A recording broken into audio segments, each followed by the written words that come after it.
who were here before. For those of you who just joined, welcome to this webinar. I'm Anissa, the National Coordinator of the National Shelter Movement of South Africa. No, This this is is one of all. our many monthly webinars that we've hosted over the last 2.5 years. Today we're doing something a little bit different. So I'm quite interested to see how it plays out, although I know it's an important topic. And what I do want to say that with Women's Month Photo. upon us and with Heritage Day also just on its way, we're going to use this morning to look beyond individual acts of violence and to look deeper into the legacies of colonialism, apartheid. Sorry about my tongue tied. We didn't have over 2 days, almost 2 days now. That's also going to be a legacy before long. I really hope not. Okay, so colonialism, apartheid, and patriarchal capitalism that continue to shape the GBVF crisis in our country as we imagine healing not only as immediate safety, but also as collective liberation. We are privileged this morning to have clinical psychologist Nasreen Umar. Welcome, Nasreen, who will guide us in unpacking these themes. I'm going to give you a quick bio and introduce you formally to Nasreen, and then I'm going to over to her. For those of you who missed my previous announcement about the tech side of this morning's webinar, we have a series of videos. Just bear with us. This is the first time we're doing a webinar with a series of videos. So just if we have slight glitches, if you can just bear with us, but I'm hoping that it will go smoothly. So to introduce Nasreen, Nasreen is a clinical psychologist in private practice based in Mbombela, offering both in-person and online therapy. Her work specializes in survivor-centered, trauma-informed care with particular focus on addressing gender-based violence through a decolonial lens. For those of you who logged onto our Indaba 2024 or attended, we did have someone presenting on decolonialism and gender-based violence. And then coming back to Nasreen, as a dedicated advocate of human rights and social justice, Nasreen is committed to supporting marginalized and vulnerable communities. Beyond clinical practice, Nasreen is a single mom. I loved that when I read it, Nasreen. 5 beautiful humans and a lifelong learner driven by passion for empowerment and intentional healing. She views life as a continuous journey of playfulness, curiosity, unlearning, and creativity, constantly recalibrating what it means to be healthy as humans evolve. Grounded in an authentic psychology rooted in liberation and connectedness, her approach blends knowledge and experience with a belief in the transformative power of compassion, humility, and conscious living. That sounds really, really beautiful. Thank you and profound. Learn more about her work at www.nasreenumarpsychology.com. So welcome, Nasreen, again. Welcome again to everybody to this webinar. I'm going to hand you over to our esteemed presenter. Thank you so much, Anissa. Can you hear me well? Is all good on your side? Okay.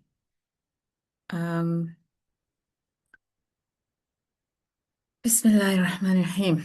Greetings and peaceful blessings to everyone. My name is Nasreen Umar, as you've heard from Anissa, and I'm honored to be part of this conversation today, hosted by the National Shelter Movement of South Africa. We are here to talk and listen, to engage and deconstruct, to unlearn, relearn, and be creative around this topic today, which is healing the colonial wound and gender-based violence and femicide. I hope our session today can be as interactive as possible. As I gathered my thoughts for this occasion, I found myself dreaming of a truly decolonial or decolonized space, a place where we might sit under an ancient tree or around a fire, talking, listening, arguing, absorbing, and debating. A space where we hold all these exchanges with respect, kindness, and humility.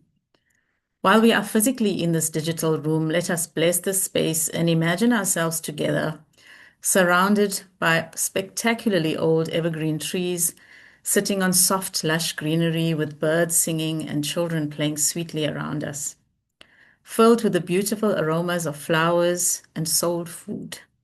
Can you imagine it? Let's hold that image with us. Engaging with this material has been really difficult for me. As a psychologist working with trauma and violence, one might assume that I would know how to speak about this, but this is not just clinical.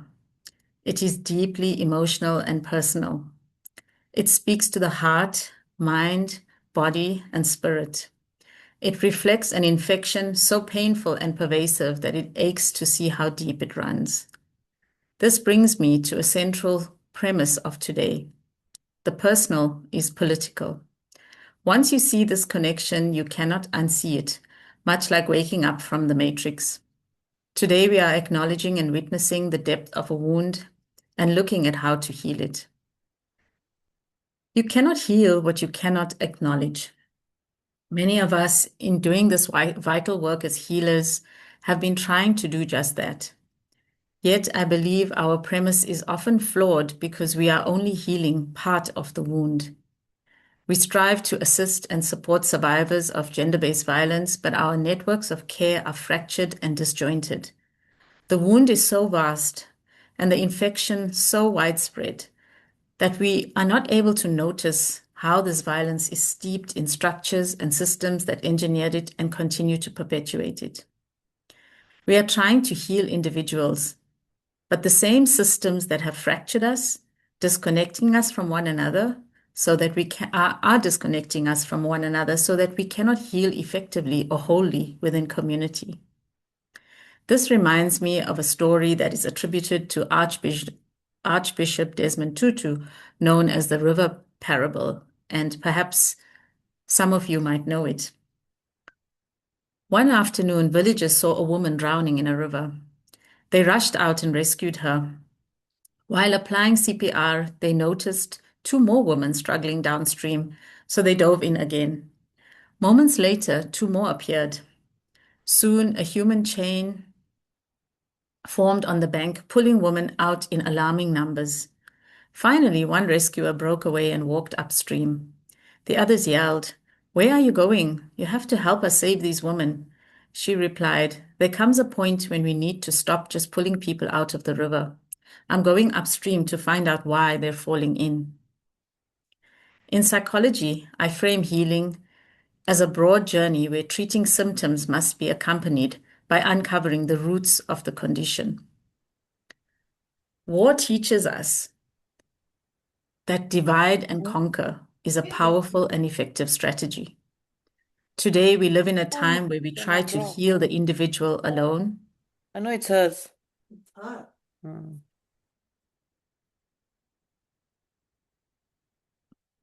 Sorry. Today, we live in a time when we try to heal the individual woman alone.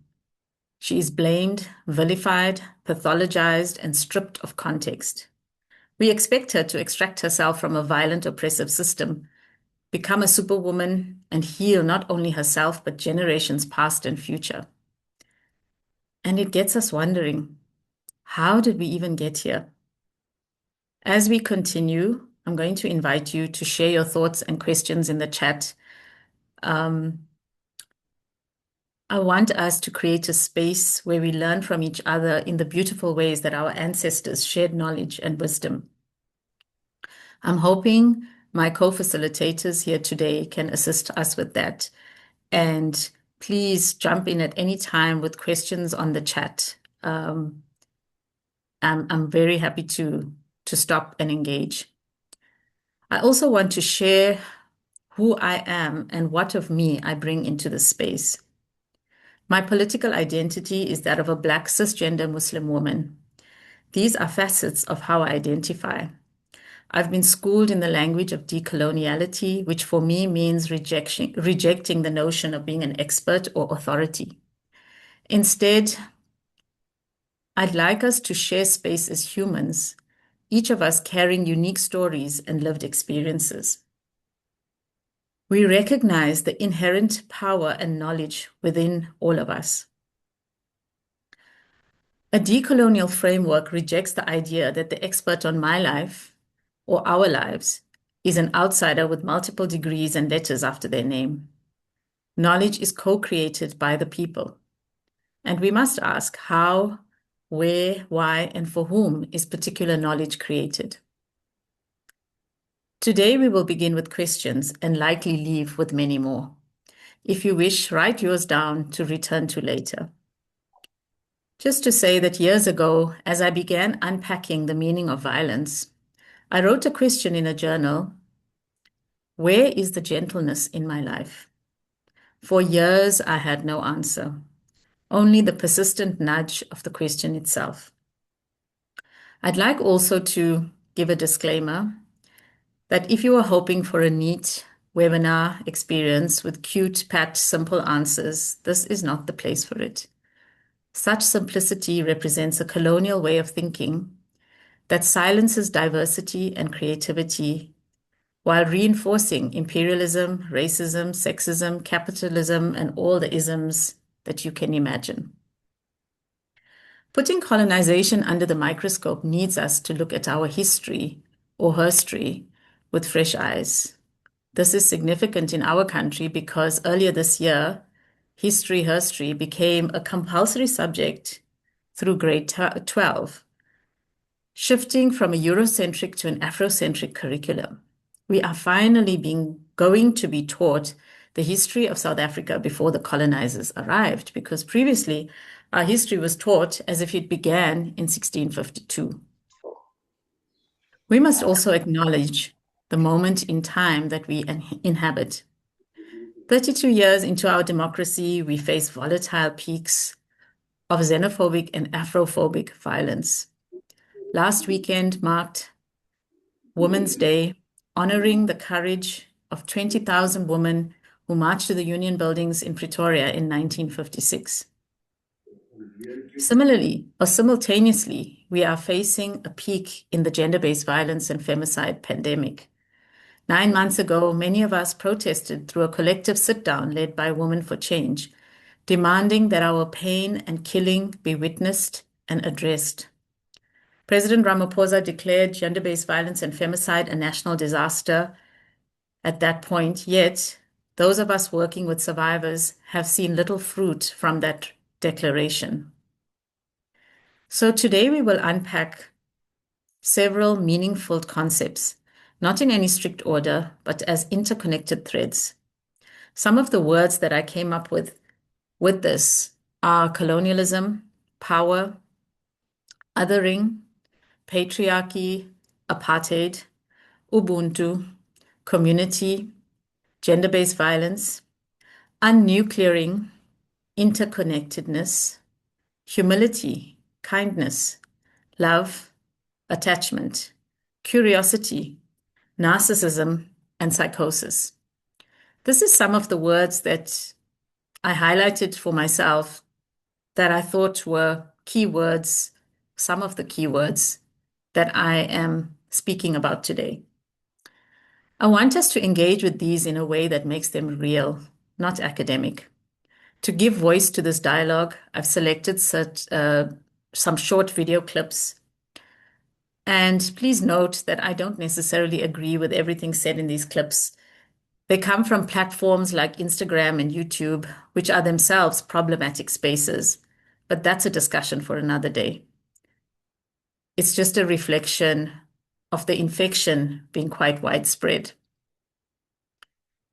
So Anissa has asked us to all bear with us doing this, as the NSMSA hasn't kind of done a webinar sharing video clips like this.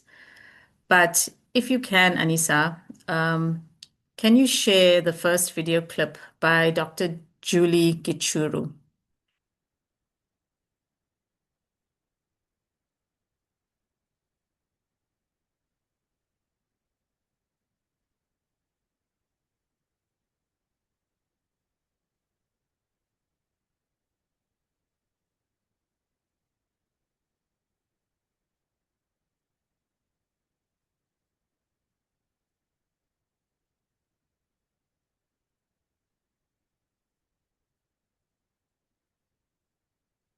Yes, that's the one.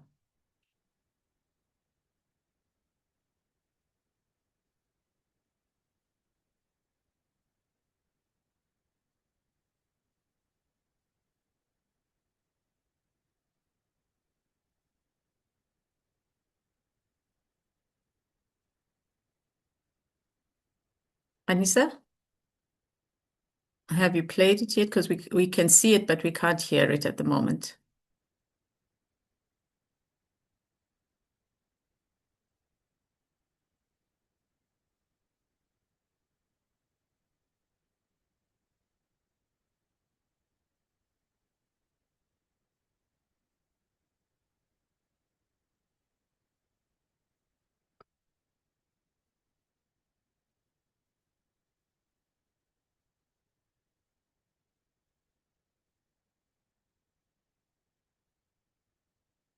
Please bear with us, people, as we try to play these little video clips.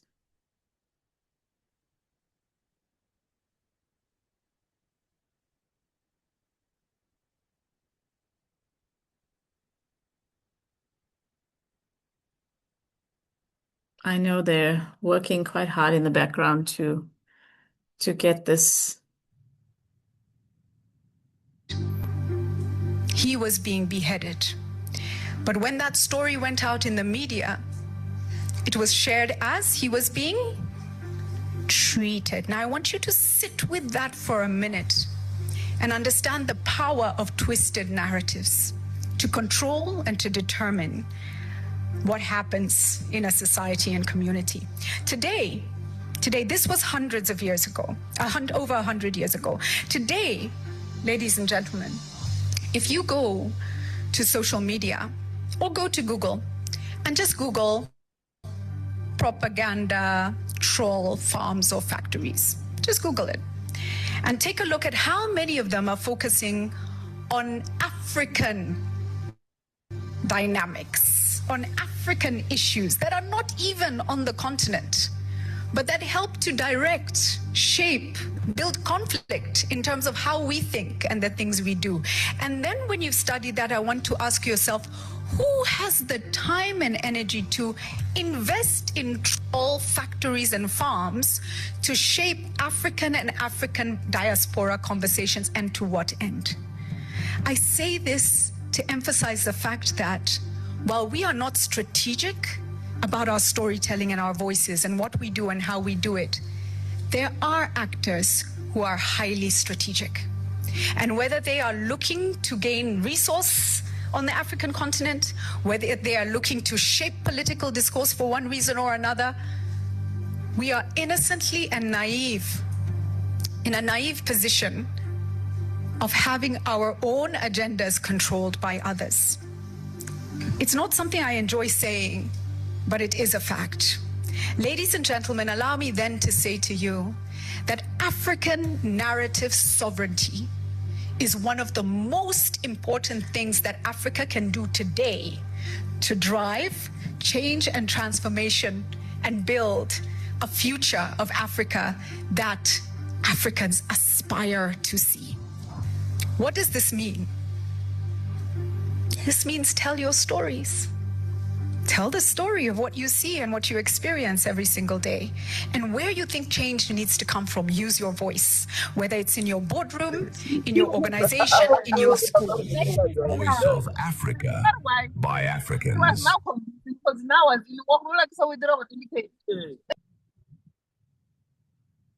Thank you for that, Anissa. So in this video, Dr. Julie Gichuru speaks of twisted narratives and who defines us as Africans. Our ancient, diverse cultures are stigmatized and deemed lacking. Notice the parallel between the personal and the political. Many of us suffer from low self-esteem rooted in these colonial definitions. Colonization works through language, dehumanizing, othering. It centers Western civilization in inverted commas, and the individual as healthy, while positioning the global South as the other. This creates binaries: whiteness versus blackness, normal versus abnormal, self versus other, the powerful versus the voiceless, civilized versus primitive, educated versus backward, the individual versus community, cisgender versus queer, urban and rural, child, adult and child. Crucially here, when we speak of gender-based violence, man versus woman, masculinity and femininity. Some of these narratives and binaries predate the colonial project, and colonial and imperial ideologies have reinforced and strengthened them. Our minds have been colonized to believe that these hierarchies are true, they are facts. Under apartheid, all people of color were racially classified, as though you can racially classify people, segregated and separated. As Steve Biko stated regarding Black consciousness, the greatest weapon in the hands of the colonizer is the mind of the oppressed. As I was writing, more and more came to me. The idea of logical and rational versus emotional, where men are considered to be less emotional and very logical. Strong versus weak. Can you come up with more? What comes to your mind? I would like to hear. Anissa, would you like to just let me know what's happening in the chat?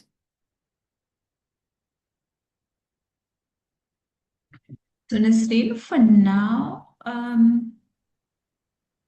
there's no questions or comments. I'll inform you. For now, there's people just introducing themselves, which is a good Okay, thing. no problem. But I'll continue to check. Okay. So, and people are free to raise their hands so that we can see if there is anything. So if it's not in the chat, you can raise your hands and then that will draw our attention to any comments or questions you might have, right? So we'll do that after every clip, Nasreen. We'll check for Well, I think questions. I mean, people are absolutely welcome to put comments in the chat that one of our panelists can read out, or anything like that. So please stop me at any point. Okay. All But right. yeah, with this, I was just asking the question of what comes up for people. And if there's anything that comes up, please, yeah, you're welcome to share it in the chat. Okay. So some So of everyone, these, you're more than welcome to carry on, Anissa. No, it's fine. I was just putting it out there that participants are welcome to raise their hand, or if they want to put something in the chat, I will pick up on it and just alert you, Nasreen, as we go along. Perfect. And I Thank don't know you. if anyone wants to respond to Nasreen's question for now. If there is, you can, raise your hand and then you can unmute and comment or ask or respond.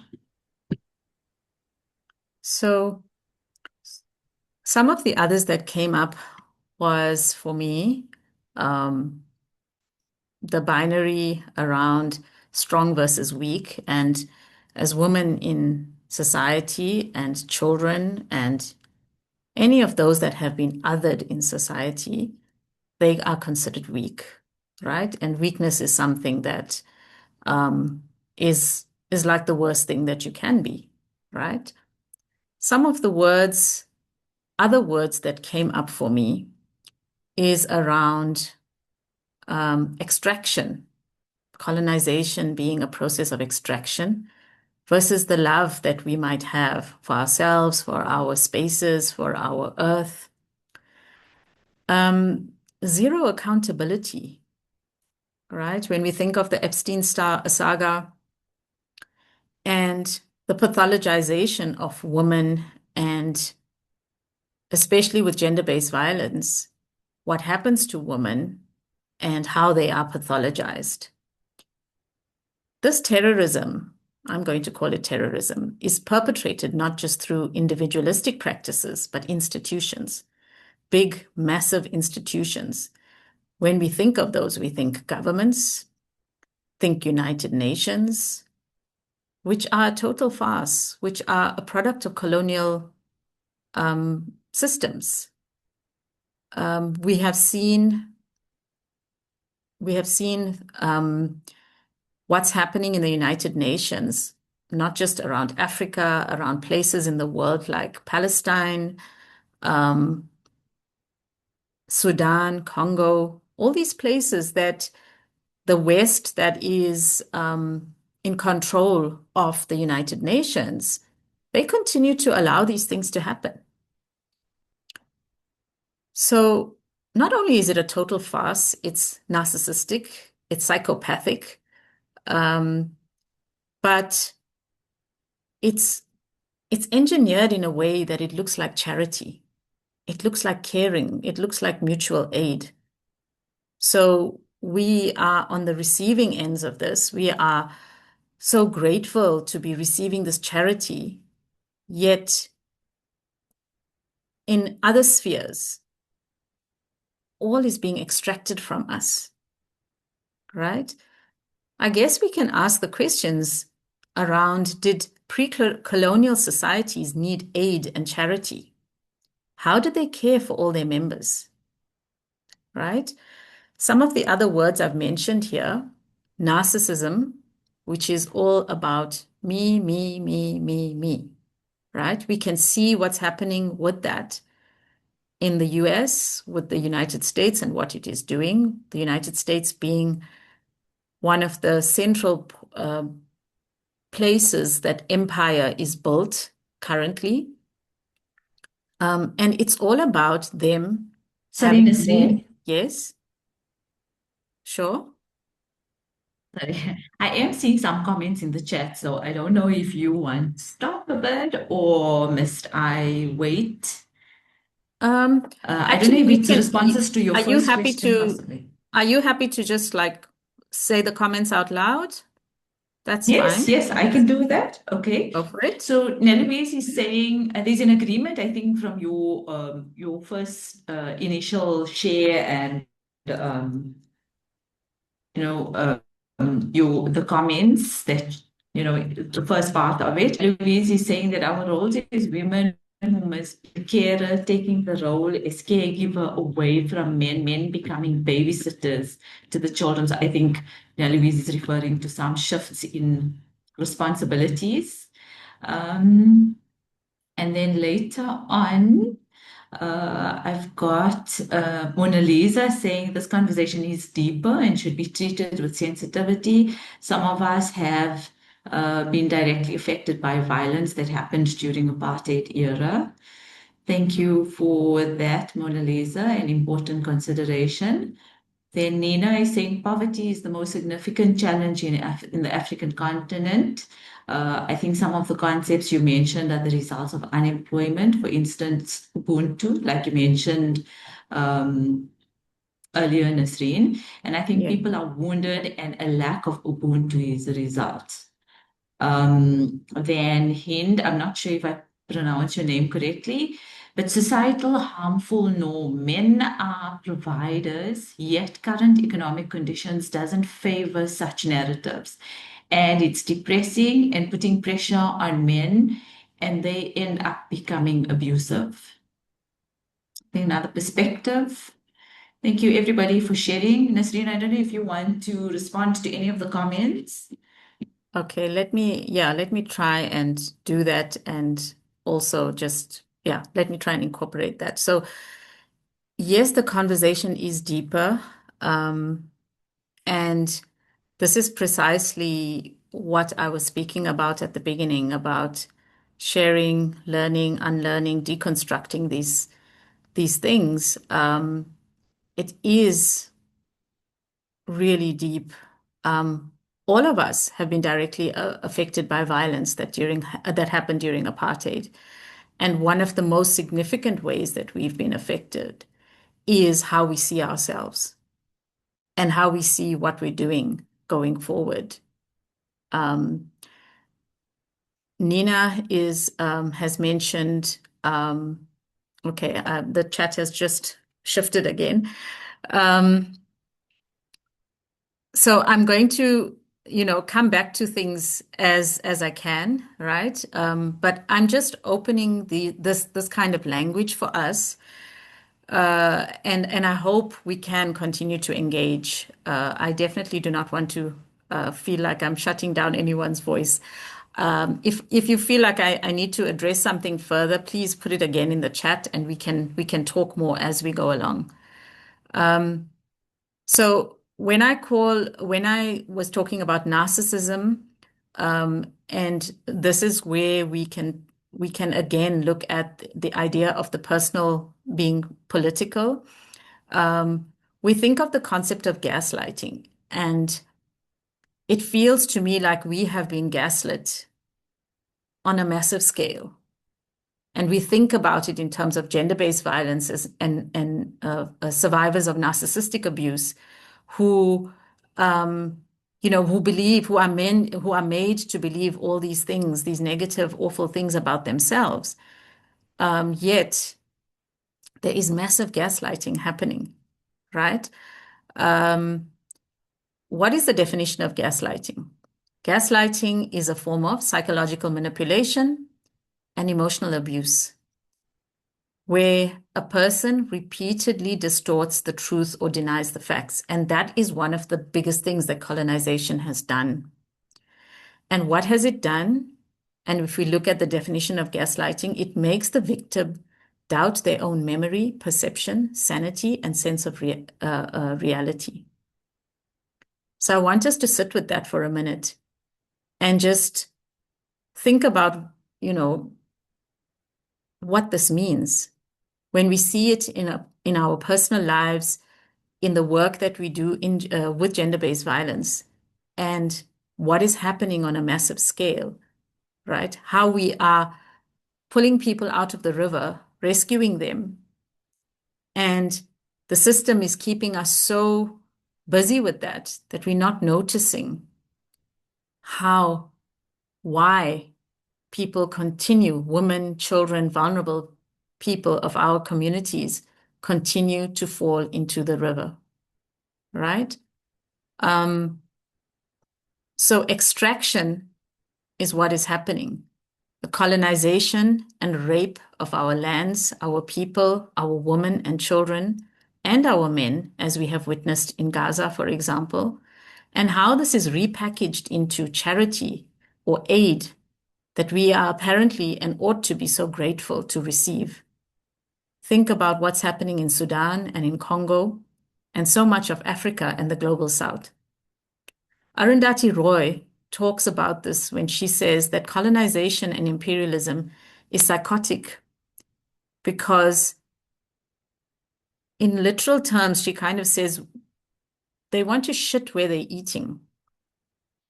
And it sounds so crude, but this is what is happening. Colonization is basically saying we want more and more and more, and we are destroying the planet. But this is the very planet that is sustaining us, that we need to survive, right? And we can ask the question, what or who is a criminal? Who is a terrorist? Mandela was called a terrorist. All the freedom and resistance fighters we know have been called terrorists, have been, imprisoned. But who is the terrorist, right? So how do we see this in our personal lives when we talk about the personal being political?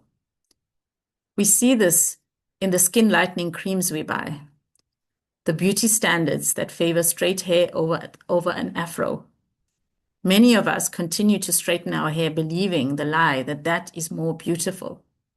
And further, for many of us women, not necessarily men, that gray hair, for example, is less beautiful. We color and mask and distort our physical appearance to meet a standard of beauty that is harmful. We define success as material wealth or value top marks at school over caring and kindness. In gender-based violence, patriarchy and misogyny manifest in valuing male children over female and viewing women who birth every single one of us as weak rather than strong. Those most vulnerable to gender-based violence are those that have been othered. Women, girls, queer folk, children, the disabled, the elderly, and Black and brown bodies. This dynamic permeates our families, our personal lives. It shows up in how we discipline our children, where we think that obedience is more important than critical thinking, prioritizing a sense of respect for authority figures, even when that authority is abusive. And that mirrors the colonial demand for submission. It is evident in how we shame children for speaking their home languages or dialects, labeling them as broken or uneducated, while praising those who mimic colonial accents when speaking the colonizer's language like a colonizer. This teaches us that our native tongues and by extension, our cultures are inferior. In our professional lives, it appears when we silence ourselves to avoid being labeled aggressive or difficult. Internalizing the stereotype that Black woman's anger is pathological, while male white privilege is rendered invisible. It manifests in the capitalistic obsession with hustle culture, where rest is viewed as laziness rather than a human necessity. We internalize the idea that our worth is tied to our output, our productivity, ignoring the spiritual and communal value of being present, slow, and still. Even that, the concept of being slow and still and present is repackaged in palatable form as mindfulness when and if it serves colonial outcomes. So I want to ask, and please unmute yourself and respond. How does mindfulness do that? Mindfulness, which has been practiced by people for centuries. They didn't call it mindfulness, but it was practiced. How does it do that? And I can tell you, I practice mindfulness myself. It's such a powerful thing. But do I acknowledge where it comes from, what purpose it serves, and how do I use it if I think of it as a tool? But can I use it in a decontextual way? Can I use it in a way that says, oh, I'm going to practice mindfulness now so that I can get to work and do everything I need to do and be productive, right? Even something like yoga, which has been practiced for centuries, I think, has been repackaged in this bright, beautiful packaging, decontextualized from where and how it was created and formed. Jane, while people are still giving thought to your question and reflecting, Sure. I just want to go through some comments in the chat. So we have a good reflective share also from Jack, who says that I work in media as a storyteller, and it is alarming how South African narratives are being peddled globally as primitive, savage, corrupt, incompetent, and undeserving of our own natural and human resources. The extractive economies of the global north continue to exploit Africa for its indigenous wealth, creative and cultural wealth. Revision of South African copyright laws are being assertively challenged by American and European studios, broadcasters, and streaming platforms. So yes, thank you for that, Jack. Gives a lot of food for thought. Cheryl. Okay, Cheryl's introduced herself. I think, yes, I'm going to, and then I do have a comment from Busisiwe who says the truth showing how colonization, has impacted on our lives and country, and one wonders where to start to undo the damage which is on us such a large scale.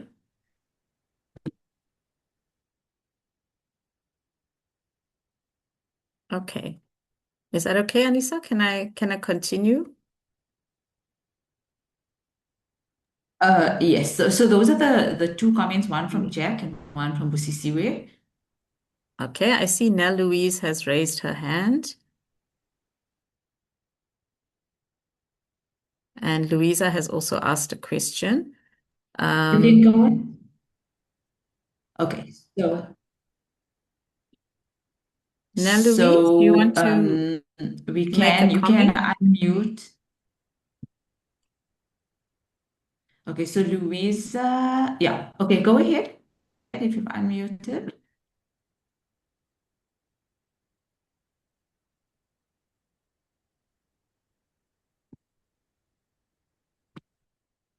Hi, good morning, everyone.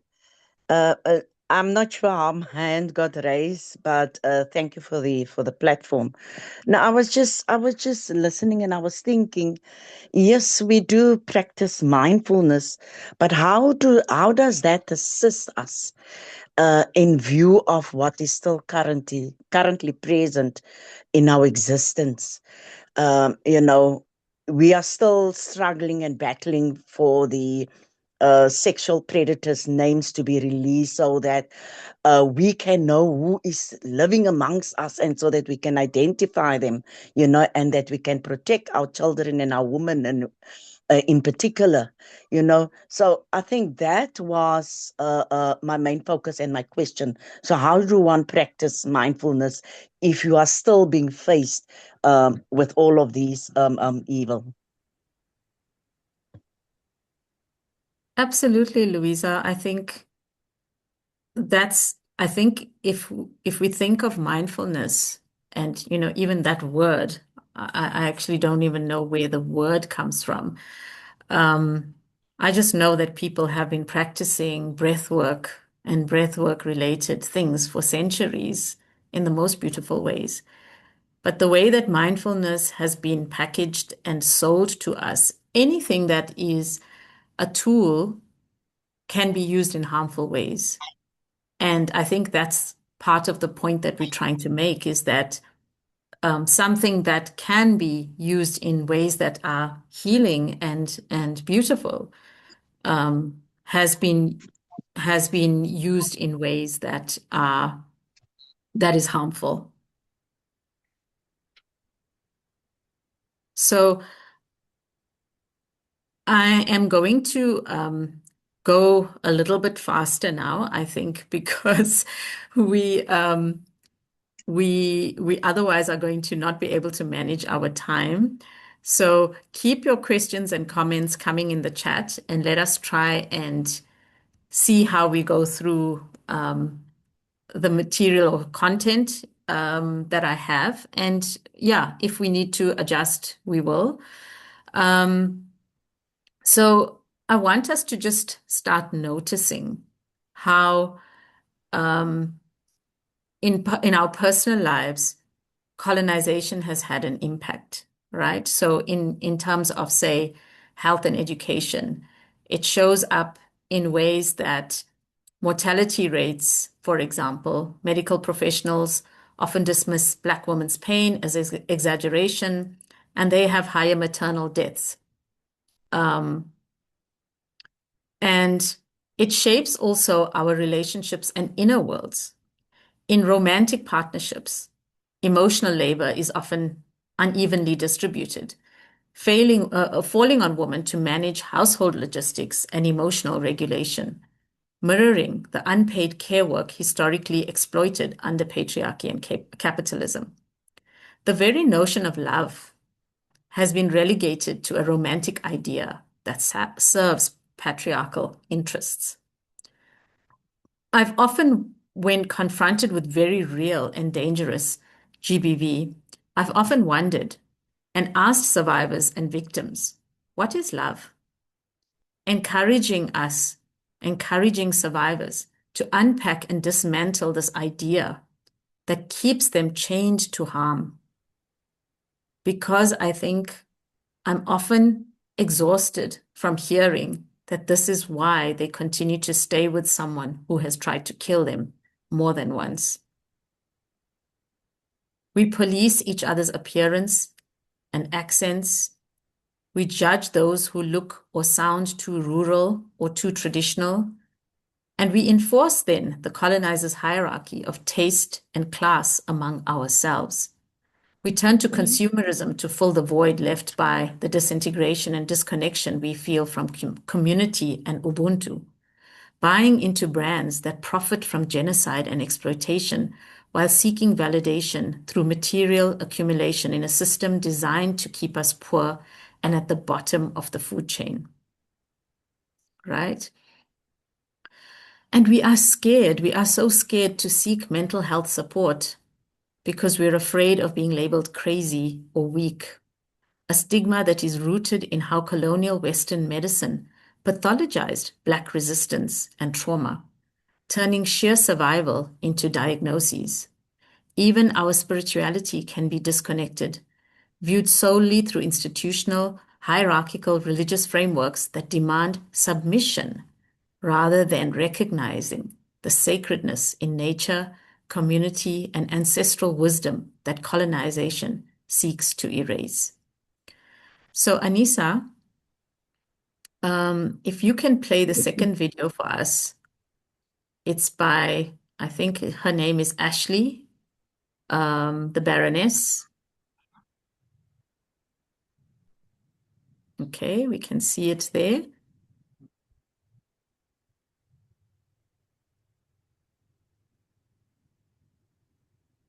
It wasn't just about stealing land. It was about hijacking the mind. They didn't just conquer people, they rewired them.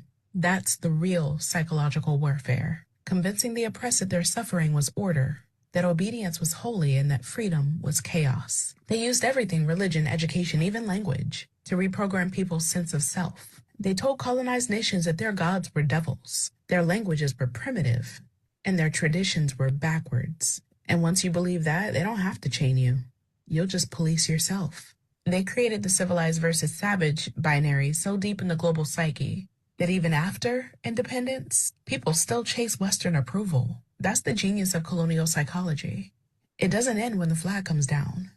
It ends when the mirror changes. Religion was the most effective form of control, though, right?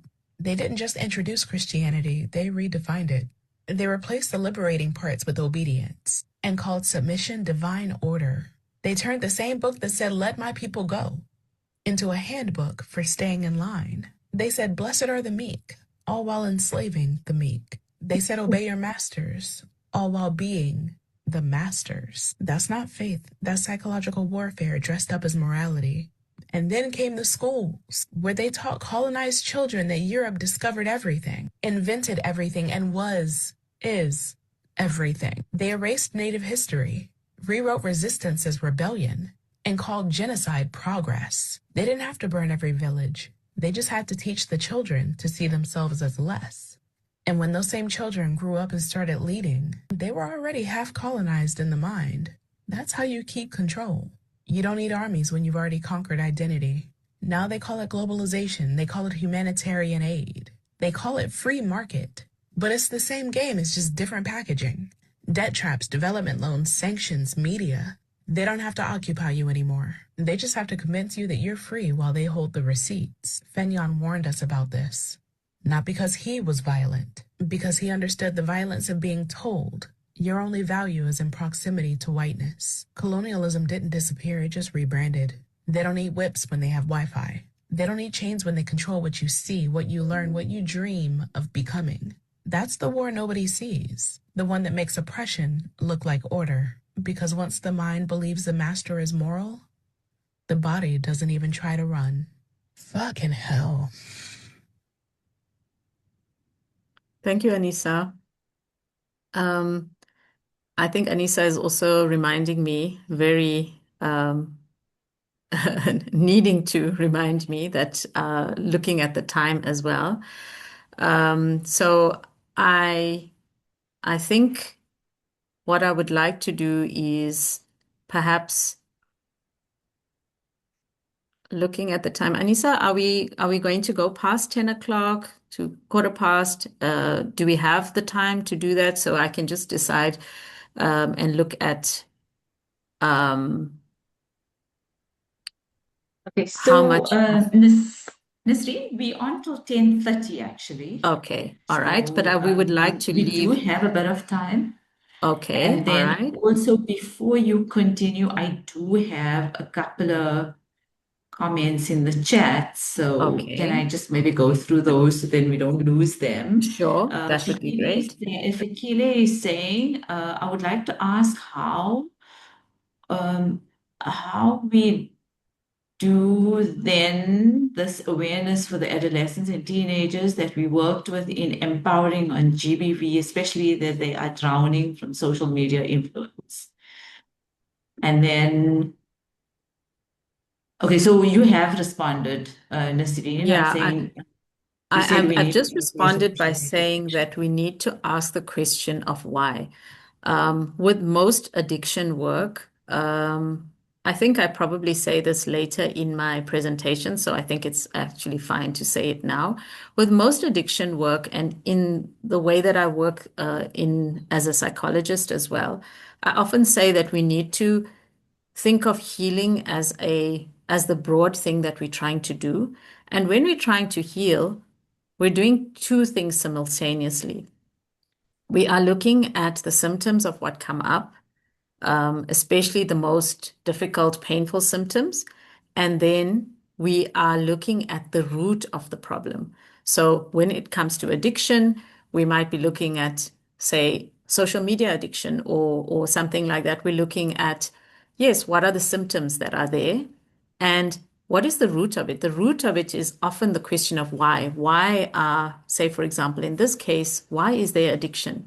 Why are children and young people so absorbed in their phones or so influenced by social media? And that is the questions that we need uncovering of. Okay. Do you want to continue, Anissa? And then yes, Nasreen, moving on from social media. So Louisa then draws attention to, she says, true religion played a big role in colonialism. They came with a bias of our land. Okay, so for those of you who are asking for the link, I see the recording of the webinar, and we can share the links for the videos as well. Okay. All right. I'm going to ask if you can play. Then we're up to date with the chat. I think you're frozen. Okay. Can Can you I see me? ask something, please? Yes, please go ahead. Um, I find I find this very interesting, especially with religion, because before all the white people came and definitely came with the Bible underhand because that was obedience. What religion was here in Southern Africa before that? Because often find working with survivors that a lot of time the Bible is used or religion is used still in obedience. You have to listen to your husband. You are not equal to me. So I still think religion plays quite a big role in gender-based violence in South Africa. So what was there before and how do we change this? Um, I'm not 100% sure how to answer that in terms of what was here before. I think there were practices and belief systems all over the world in most indigenous societies that had been colonized. There were different ways of whether we call them, I'm trying to find the words, traditional belief systems, beliefs in many different ways. If we think about the roots of spirituality, I think Keleboha is talking about spirituality. All right. And I think it's not necessarily, for me, the question is not necessarily about what was here before, but also about how religion is used in harmful ways. Whether we're talking mindfulness, whether we're talking about religion, it's about how something is used in a way that oppresses and that colonizes. So if we think African traditional religions, as I believe someone has said in the chat, if we think about how, say, India was colonized, the native indigenous people of places like in Australia or North America, what is now Canada, traditional indigenous languages and religions or belief systems, which, like I'm saying, that have been erased, but also how Christianity, for example, has been used as a tool of oppression. There's no judgment here about whether Christianity is correct or incorrect, or any of the other belief systems are correct or incorrect. It's about how it's used as a tool. Okay. I think if we can move on to the third video, Anisa, which is by Vandana Shiva, the Indian scientist. And Anisa, if you can, you're welcome to also play the next one, which is video 4 on Rafif Ziada's poem. So you can play them one after the other, and then we can maybe talk after that.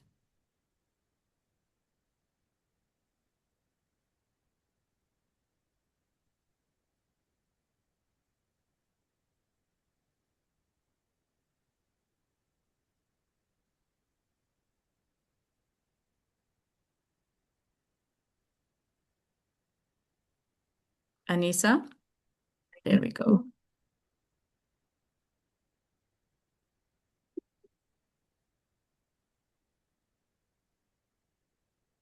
Okay, Vandana Shiva is an Indian scientist.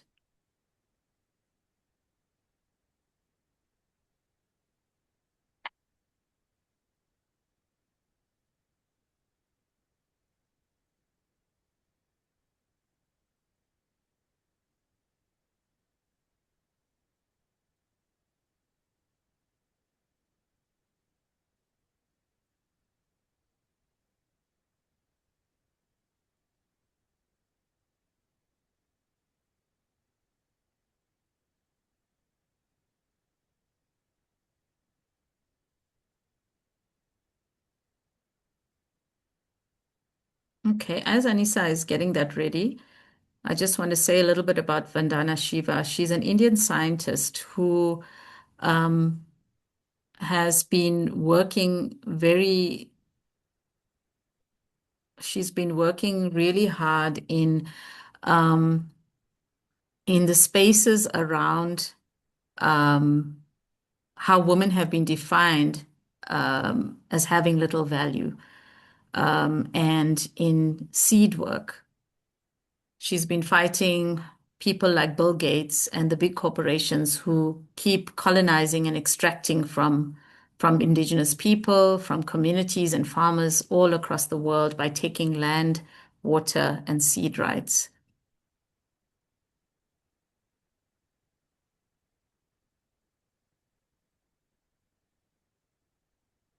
Okay, Anisa, are you winning there? Please let us know.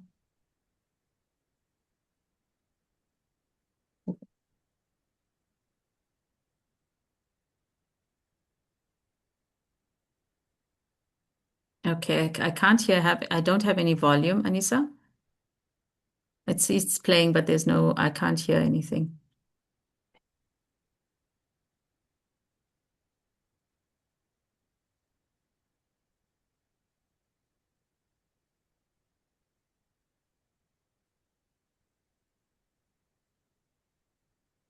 Thank you for bearing with us, everybody, as we try to do this. We really appreciate your patience.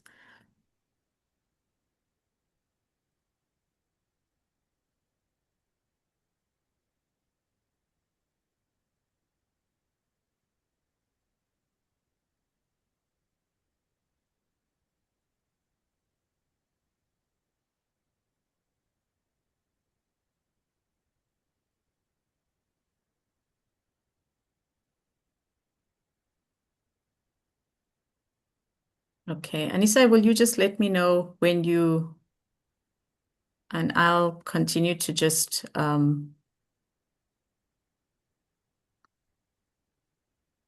you a little bit about this, these two clips. As I said, Vandana Shiva has been fighting Bill Gates. And the other clip that we have is called I Am an Arab Woman of Color. And it highlights a lot of the themes that we've been discussing this morning around the personal and the political. And again, it's a fierce rejection of Western and colonial stereotypes, military violence, and the expectation that Arab women should suffer quietly. I think the other thing that that poem highlights is about the shades of anger. Many of us do not know how to sit with our anger. And we think anger is a bad thing. And especially with gender-based violence, our experience of anger is that it is wrong and bad. And this poem called I Am an Arab Woman of Color talks about the completely justifiable anger that she feels at how the very fabric of their lives are attacked and the ways in which Arab women are positioned and expected to behave. Sorry, Nasreen. I see you are speaking while the video is on. I don't know if everybody can hear you clearly. Would you like me to stop it? I've stopped it. It's not done yet. So would you like me to continue or must I? I'm must I sorry, stop it? Anita. I think I was speaking because I thought I couldn't hear any volume, so I thought it was still kind of loading. Could everybody else hear the volume or was it? I could hear it from my side. I don't know if everybody else could hear.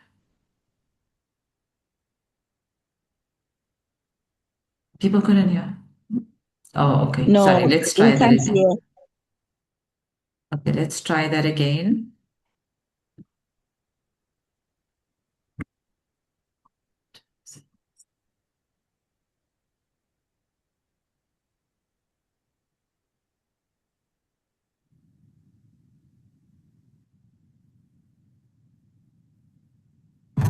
I am an Arab woman of color and we come in all shades of anger. So let me just tell you, this woman side of me will only bring you your next rebel. She'll have a rock in one hand and a Palestinian flag in the other. I am an Arab woman of color. Beware, beware, beware my anger. There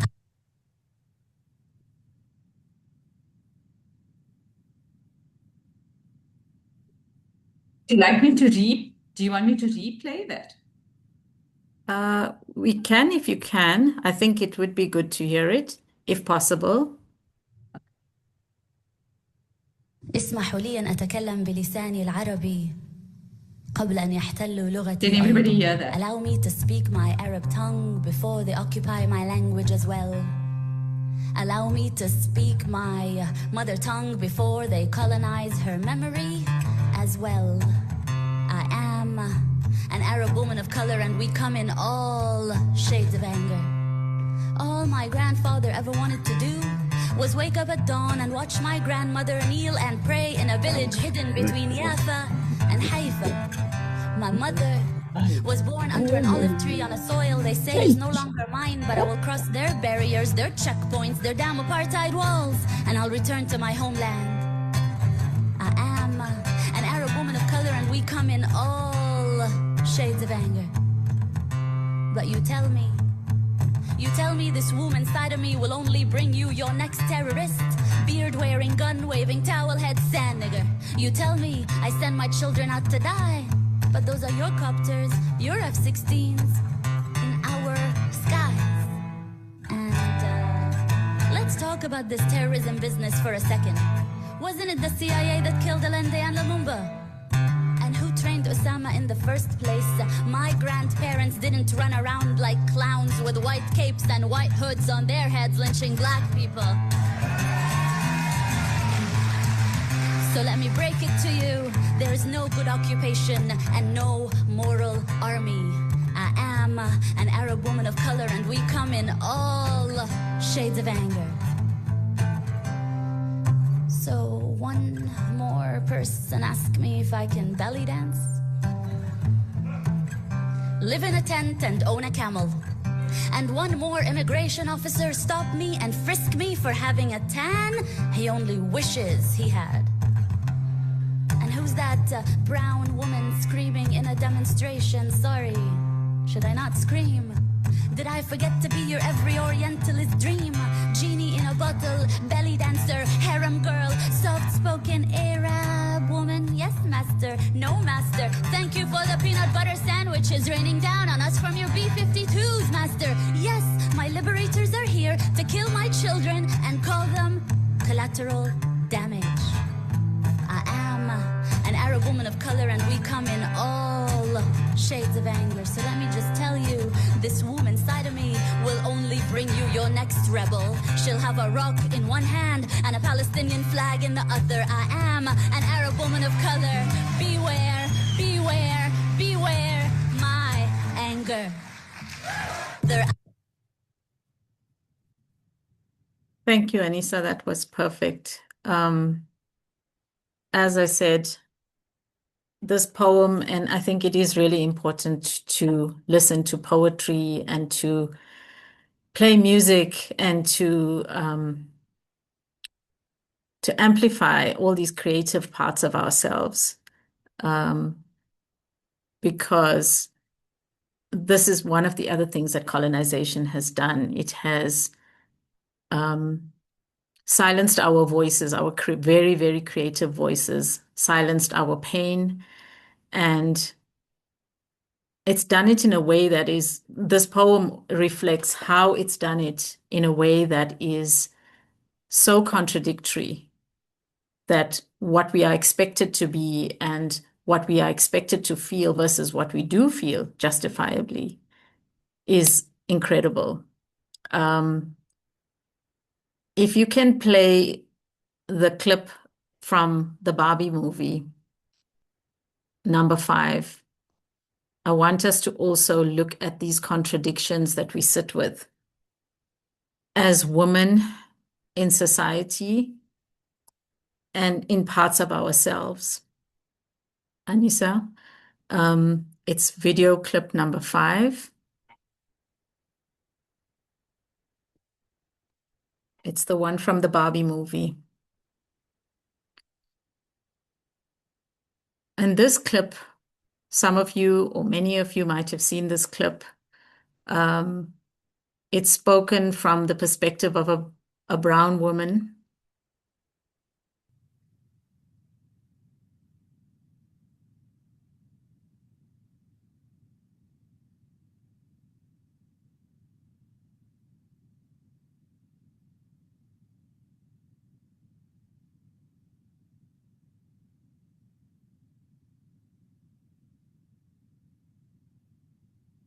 So smart, and it kills me that you don't think you're good enough. Can everyone hear and see that? Yes. We have to always be extraordinary, but somehow we're always doing it wrong.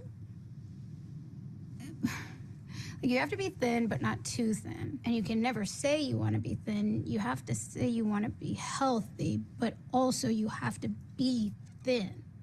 You have to have money, but you can't ask for money, because that's crass.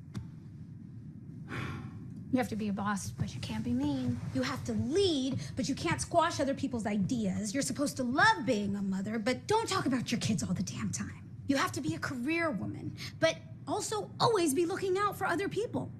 You have to answer for men's bad behavior, which is insane, but if you point that out, you're accused of complaining. You're supposed to stay pretty for men, but not so pretty that you tempt them too much or that you threaten other women, because you're supposed to be a part of the sisterhood, but always stand out and always be grateful. But never forget that the system is rigged, so find a way to acknowledge that, but also always be grateful. you have to never get old, never be rude, never show off, never be selfish, never fall down, never fail, never show fear, never get out of line. It's too hard. It's too contradictory, and nobody gives you a medal or says thank you. And it turns out, in fact, that not only are you doing everything wrong, but also everything is your fault.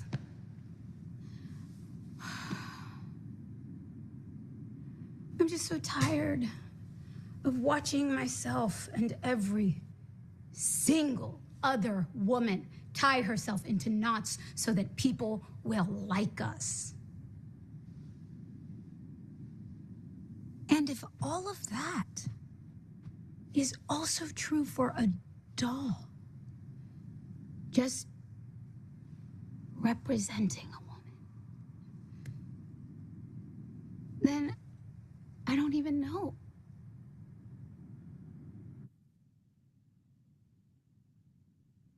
Thank you for that, Anissa. I'm looking at the time, it's just after 1:15, and I think as much as I'd like to share more, perhaps it's a good time to tie all this up and, allow space for more space for questions and reflections. I want us to also notice that when resources are scarce and power is concentrated, oppressed people may turn on each other for a sliver of privilege or protection. We see this in black-on-black violence, gang violence like in the Cape Flats, where community members inflict harm on one another, which often mirrors the very brutality used against them by the state. It's a distorted reflection of power. Having never held true power, we mimic the worst of it: dominance, control, and silence to feel safe or superior. It is often painful to witness women becoming staunch enforcers of patriarchal norms. Having been conditioned to believe that their worth lies in pleasing men or maintaining social order, some women police other women's behavior, sexuality, or ambition. They may shame survivors for speaking out, label assertive women as difficult, or enforce rigid gender roles to maintain their own precarious position within a male-dominated power structure. This is not malice, it is fear. Fear that rocking the boat will sink everyone, including themselves. Stockholm Syndrome has been really criticized, but I wonder around what it illustrates to us about why survivors and victims struggle to detach from violent abusers and continue to go back, make excuses, and justify the abuser's behavior. This horizontal hostility fractures our communities and prevents solidarity, which is the only force strong enough to dismantle systemic oppression. When we attack each other, we distract from the real source of the wound, the colonial, capitalistic, and patriarchal structures that pit us against one another to keep us divided. Healing requires us to recognize these patterns without judgment, to understand that the aggressor is also part of the dynamic of the same system. We need to break the cycle of internalized oppression and rebuild the bonds of Ubuntu. Our unfinished liberation is perhaps best embodied, in the word of Ubuntu: community, togetherness, I am because we are. To conclude, we must firmly grasp the thread that binds all of this together. The personal is political. The colonial wound is not just a historical artifact or a macroeconomic statistic. It is etched into our daily lives, our bodies, and our psyches. I want us to end with a question or questions. As we sit under this beautiful evergreen tree, sharing, connecting, and embracing each other in our simple, essential humanity, I want us to ask ourselves, how do we love in such a time? What does love look like? Not the romantic, consumeristic Valentine's Day BS we have been made to believe is love. How do we love each other and kintsugi ourselves and our communities, repair the fractures, and unsilence our beautiful voices? How do we love that embodies Ubuntu. Thank you for your presence, your vulnerability, and your willingness to engage with me today. Thank you so much, Nasreen, for a morning of shares, reflections, very profound, very thought-provoking. I'm just before we conclude this morning's program, we do have 10 minutes. I'm going to go through the chat so that nobody's shares gets lost. So we've got Sandra, Dr. Sandra Naika saying poverty is one of the contributing factors in most social injustice and injuries. However, we must not entirely blame poverty in GBV and domestic violence. Time is of the essence. We must stop playing victim and justifying crimes against humanity. Going forward, Africa can change the narrative once policy, procedures, and systems change. I'm a firm believer in breaking generational curses and invest in generational blessings. And then we've got a question from Namza. Please explain how I think it's mindfulness is used in a harmful manner. If I can just respond to that, I think other people have also responded to that. When we focus too much on the individual, as mindfulness often is taught to us, then it blinds us to how societal and systemic structures are harming us. And it tells us that the solution lies within ourselves. It tells us that if we are mindful, we will be okay. So it also disconnects us from other people and from community because it individualizes the problem and the solution. Thank you for that. I am going to, just so that we're thorough, I'm just going to go through it anyway in case anyone missed some of the chats, right?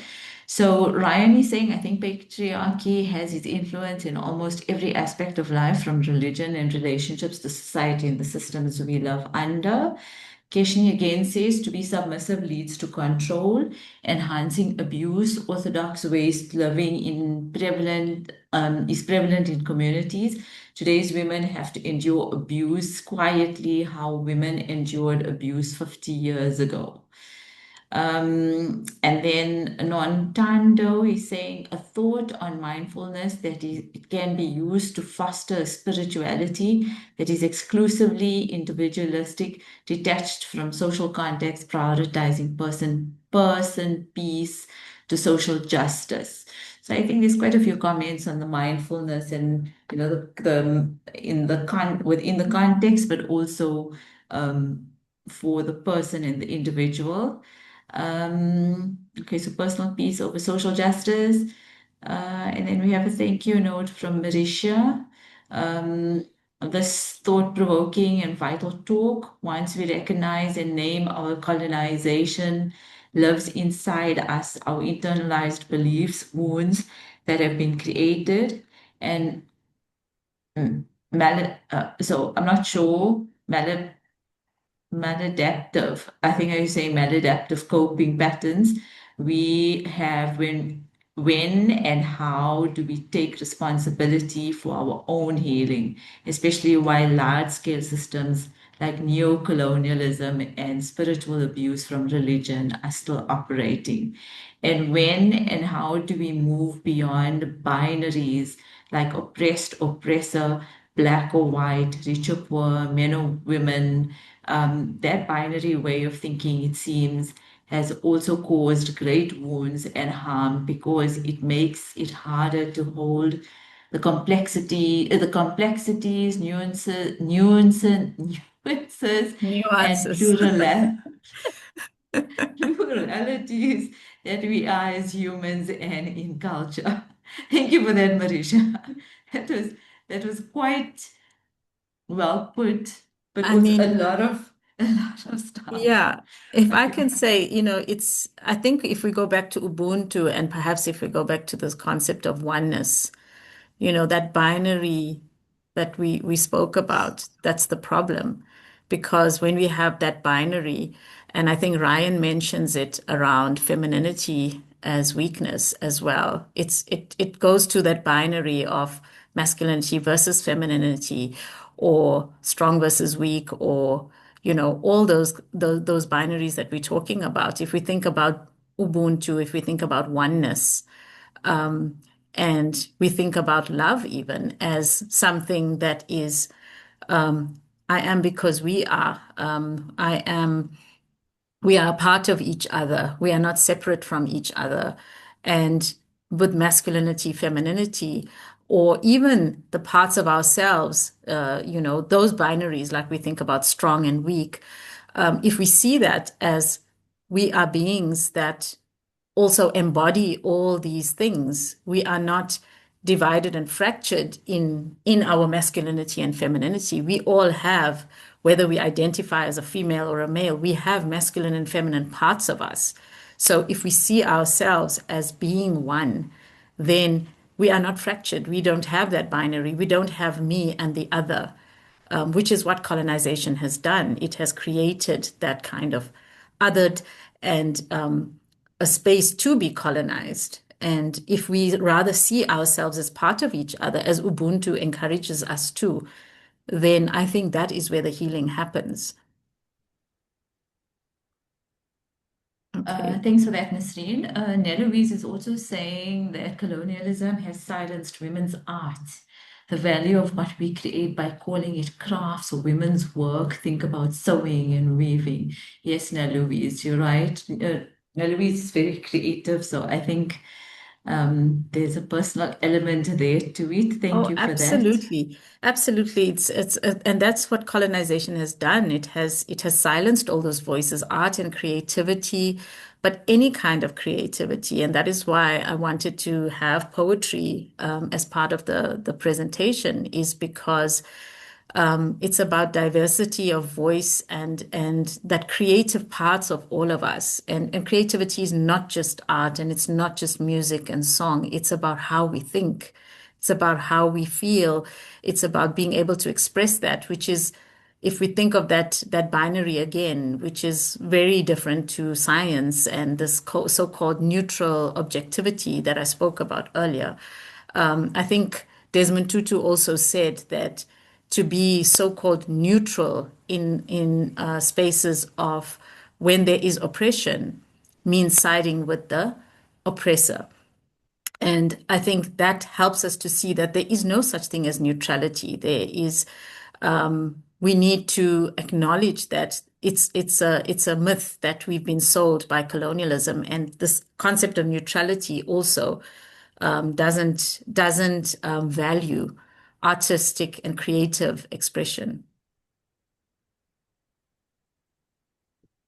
I think if there's one, sorry to interrupt, Anissa, if there's one thing, one thread, and I'm looking at the time as well, one thread that I think we need to also highlight as we look at this, is in terms of a way forward, is we also have to realize that how do we do this? How do we do this really painful, difficult work?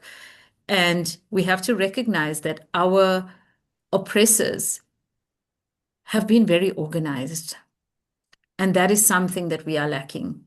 Even as the shelter movement of South Africa here is doing this powerful work, how fractured are we in our care and love for each other? And I think that is part of where our work is going forward, is to mobilize, is to come together as we have done today, and hopefully we will continue to do, is to mobilize. I just want to mention something, that Jabulile's hand has been up. I don't know if she, Anissa, can you unmute her, please? Sorry, Jabulile. I don't know how I missed that. Let me see.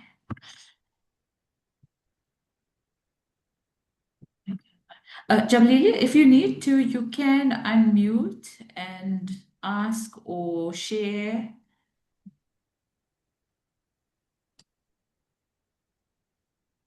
Sorry, I was focusing on the chat, so I lost sight of that. No problem. Okay.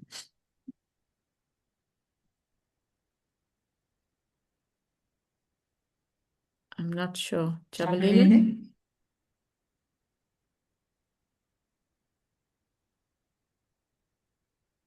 Maybe she's disappeared. I'm not sure. Anissa? Can I go ahead then with, we've got Ryan. Yeah.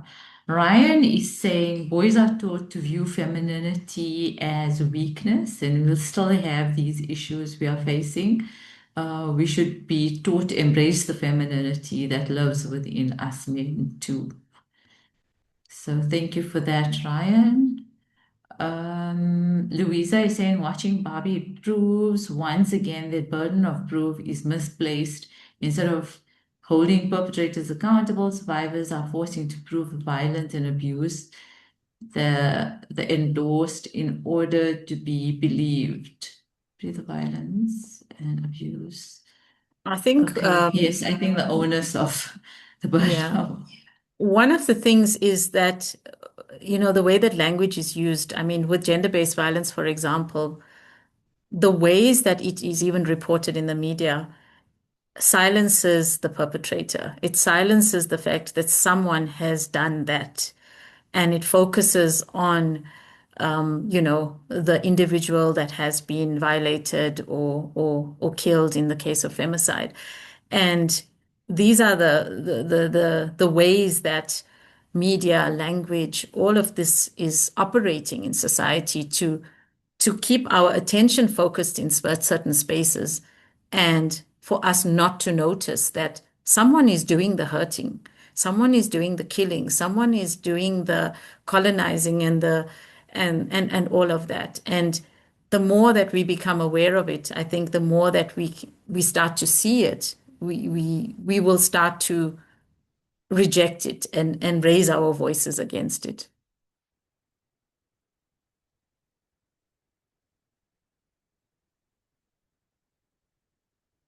Anissa, over to you again. Sorry. Okay. So we just passed 10:30. So we've got one comment from Grace, and then we will close. I am of the opinion that one has to do self-reflection about their lives, learn to love oneself. It is a process. Forgive ourselves for allowing to look down at ourselves. Then probably we will be able to forgive and love Can I just others. add So to I think, that, Grace? Can I yes. just say that we do have to learn to love ourselves, but within the context of community and Ubuntu. That it does not, and that if we think of it as an individual process, we are hurting ourselves yet again. We kind of feel like we're coming up short because we're not loving ourselves enough.